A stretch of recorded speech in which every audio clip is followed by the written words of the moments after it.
Welcome back. Finding that new job often begins with a phone interview. So how do you ace that one? Libby Kirsch is live with an expert who can get you on the road to recovery. Libby?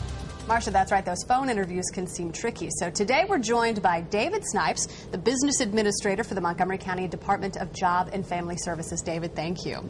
My pleasure. All right, let's get started. Phone interviews can often be the first step when you're trying to find a new job. So how can you prepare for something that seems so unpersonal? Well, simply put, you do your homework just as you would for any other interview.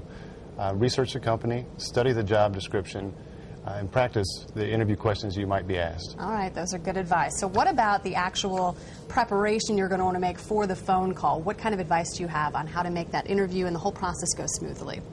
Well, first, a good way to practice is have a friend call you for the interview, practice a mock interview.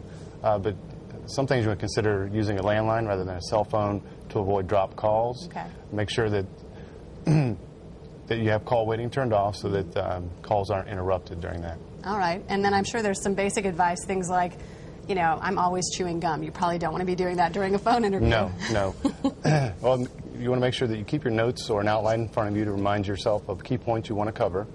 Have a short list of your accomplishments available to review. Have a pen and paper handy for note-taking.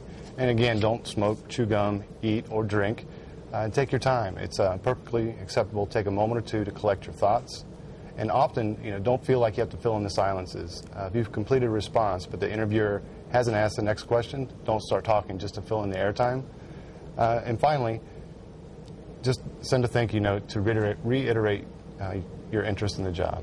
All right, so it's kind of like, I feel like taking an open book test back in school. You get to have notes in front of you. During a face-to-face interview, you might not be able to reference those, but a phone interview, you can have them right there to help you out. Cheat sheets right there. All right, that's good news.